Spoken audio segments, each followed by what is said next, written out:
ఎర్రచంద్రం smugglers నుంచి చంద్రబాబుకి ముప్పుందా?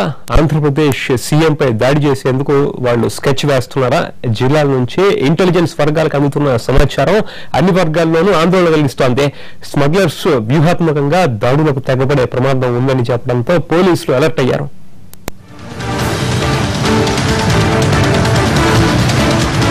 ఎర్రచందనం అక్రమ రవాణాపై ఆంధ్రప్రదేశ్ ప్రభుత్వం ఉక్కుపాదం మోపడంతో స్మగ్లర్ల గ్యాంగ్ చంద్రబాబును టార్గెట్ చేసినట్లు నిఘా విభాగం అనుమానిస్తోంది.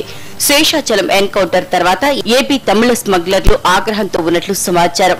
వేలాది మంది కూలీల్ని అరెస్ట్ చేయడం, చోటామోటా నేతల్ని జైలుకు పంపడంతో రివెంజ్ ప్లాన్ కు రెడ్ మాఫియా సిద్ధం చేస్తోంది.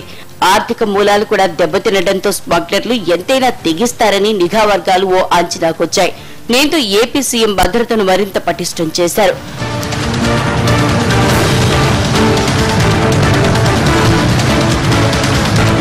బాబు పర్యటనలో పూర్తి స్థాయిలో అప్రమత్తంగా వ్యవహరించాలని అన్ని జిల్లాల ఎస్పీలకు ఆదేశాలు జారీ అయ్యాయి.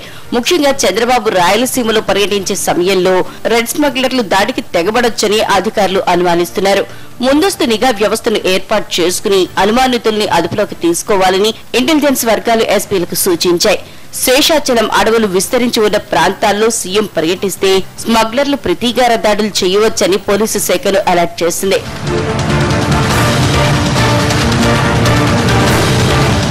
మరోవైపు ఎర్రచందనం స్మగ్లర్ల గుట్టు రట్టు చేసేలా మూలాల్లోకి వెళ్తూ విచారణ కొనసాగిస్తోంది పోలీస్ శాఖ. ఒక్కసారి పట్టు సడలితే మళ్లీ అదుపు చేయటం కష్టమని భావిస్తున్న పోలీస్ అధికారులు అదే స్థాయిలో పట్టు బిగిస్తున్నారు. చిత్తూరు, నెల్లూరు జిల్లాల్లో తమిళ గ్యాంగుల అక్రమాలపై నిఘా పెంచారు.